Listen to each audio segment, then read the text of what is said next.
essentially, you know, if we want to produce something, we need funding, so there's a role for banks in almost everything that's happening in the economy. But what exactly is that role? I'd like to reflect on that. Banks are being thought of as intermediaries, but this is not really what's happening. Banks... What are they then? They're creators of the money supply. So you're firmly of the view that banks create money out of thin air? Yes, well, I produced the first empirical studies to prove that in the 5,000-year history of banking. Banks are thought of as deposit-taking institutions that lend money. The legal reality is banks don't take deposits and banks don't lend money. So what is a deposit? A deposit is not actually a deposit. It's not a bailment. It's not held in custody. At law, the word deposit is meaningless. The law courts and various judgments have made it very clear if you give your money to a bank, even though it's called a deposit, this money is simply a loan to the bank. That's true, yeah. So there is no such thing as a deposit. So you think it's poorly adequately named then? So banks borrow from the public. Okay, so that much we've established. What about lending? Surely they're lending money. No, they don't. Banks don't lend money. Banks, again, at law, it's very clear, they're in the business of purchasing securities. That's it. So you say, okay, don't, you know, confuse me with all that legalese. No. I want a loan. I want a loan. Yep. Fine. Here's the loan contract. Here's the offer letter, and you sign. At law, it's very clear. You have issued a security, namely a promissory note, and the bank is going to purchase that. That's what's happening at law. Put it in layman's terms. What does that mean? It means that what the bank is doing is very different from what it presents to the public that it's doing. How does this fit together? So you say, fine, the bank purchases my promissory note, but how do I get my money? I want, you know, it's a loan. I want 200 grand, right? I don't care about the details, I want the money. The bank will say, well, you'll find it in your account with us. That would be technically correct. If they say, we'll transfer it to your account, that's wrong, because no money is transferred at all. It's already in from the bank. Anywhere inside the bank or outside the bank. Why? Because what we call a deposit is simply the bank's record of its debt to the public. Now, it also owes you money, and its record of the money it owes you is what you think you're getting as money, and that's all it is. And that is how the banks create the money supply. The money supply consists to 97% of bank deposits, and these are created out of nothing by banks when they lend, because they invent fictitious customer deposits. Why? They simply restate, slightly incorrectly in accounting terms, what is an accounts payable liability arising from the loan contract having purchased your promissory note as a customer deposit, but nobody has deposited any money. I wonder how the FCA deals with this, because in the financial sector you're supposed to not mislead your customers.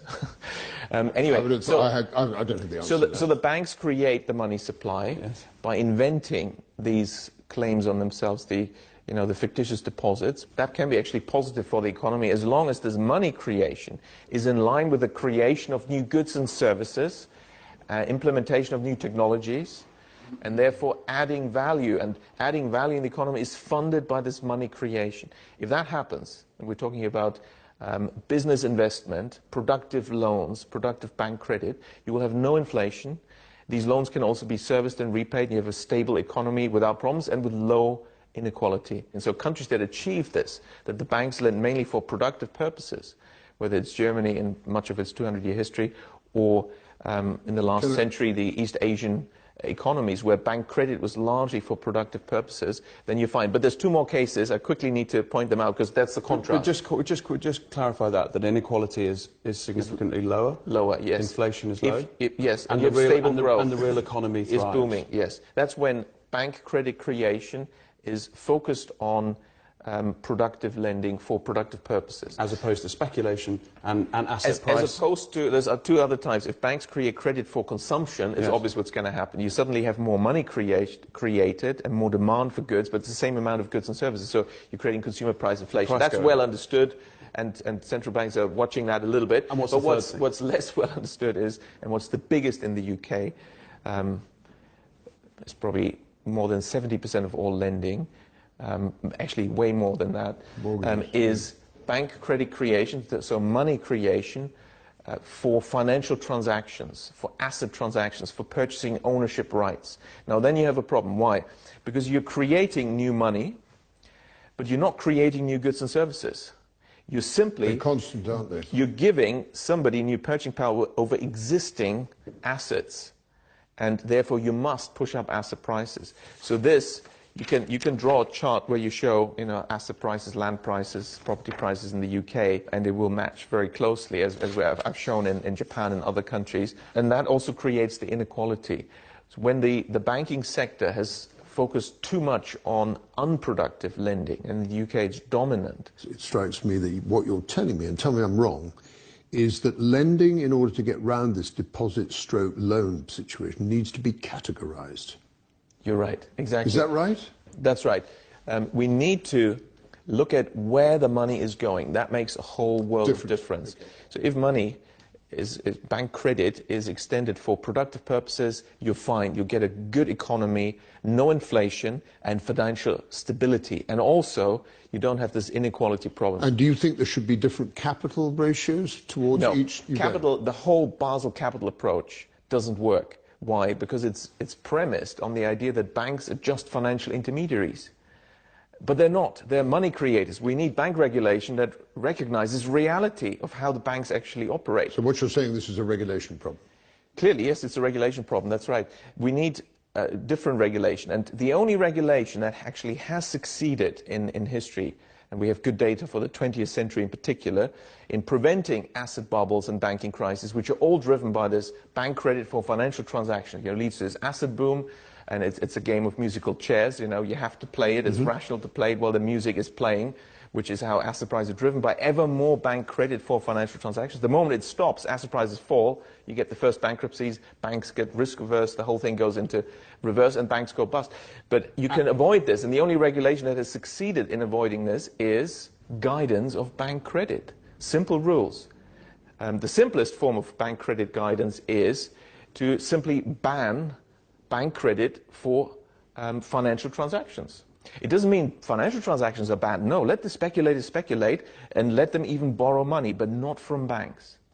That would make a whole world of difference. Who do they borrow it from? Well, they can issue bonds or, you know, borrow in the markets, whatever they want. But that's risk reward. But they shouldn't get access to the public privilege of money creation, you see. I know what you mean, yeah. And that creates the problem, that creates the boom-bust cycles. But in some countries, they've succeeded in preventing this asset inflation. Which ones? Such as Germany, without even credit guidance, by having a banking structure, a banking system that's dominated by banks that don't want to do this financial speculation in the first place. These are the community banks. So Germany was 70% of banking. What do you call the Landesbanks? Being, no, not the Landesbanks, the smaller ones, the 1,500 Volksbanken, Raiffeisenbank. Okay. They're actually the main banks in Germany. There's so many of them, each is small. And they lend mainly for productive purposes to small and medium-sized enterprises. The Mittelstand, which has been the backbone of German economic success for the last 200 years despite wars and disasters, has only been successful because they also have their local small banks funding them all the way through. That doesn't exist in the UK, and that's been why the small and medium-sized enterprise sector always has had a problem in the UK. So we're stuck with speculation and horrific property porn renovation shows. Well, the solution is, of course, to create these small banks. We need to create small banks. They're the natural lenders to small firms. The public wants stable growth, none of this boom-bust cycle, banking crisis, public money used to bail out banks. People don't want that. In Germany, these community banks, it's very interesting because they've never used public money. In these 200 years, not a single one has ever been bailed out with public money, and no depositor has lost any money. Although, Richard, your argument is complex, principles are terribly simple. It is very simple. And although you're a little defeatist... I'm not maybe I'm defeatist, but I like it. But it's just the idea of, how can I put it? Go on. Getting through the regulatory. They are so reluctant. But that's why it is hard work. But that's why we got you in. We're gonna have you as the ambassador. I have to say this has been brilliantly explained. We open with the question: do we have a finance curse? Does the UK have a finance curse, David? No. I think it has difficulties, but I think those difficulties have appeared insurmountable 5 years ago. Now I think the occasion says that it's much better, but there is this severe danger of over-regulation, which is completely understandable, not wanting a replication of what happened in 2008. Has the UK got a finance curse? Is it a trick question? Because the UK doesn't have finance. The City of London has, and it's not part of the UK. Good answer. Good answer. It's international, he's right.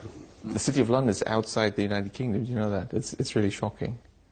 And therefore, it's also not part of the EU, which explains although it couldn't be part of the EU because you have to have democratic elections, and the City of London doesn't, right? It's the banks that have the votes, right? Right. Per staff, you know, I the never voting system. knew How that. do you start unpicking this puzzle? I never knew that. That's a very useful piece of And information. of course, it's not part of It's a the pretty UK. dangerous piece of information. And it's not part of the UK because the Queen is not allowed to enter without permission. She's not the sovereign, therefore it's not part of the UK. You know, and of course that's since 1688. I have to make a note of that. Since the foreign invasion. There you go, David.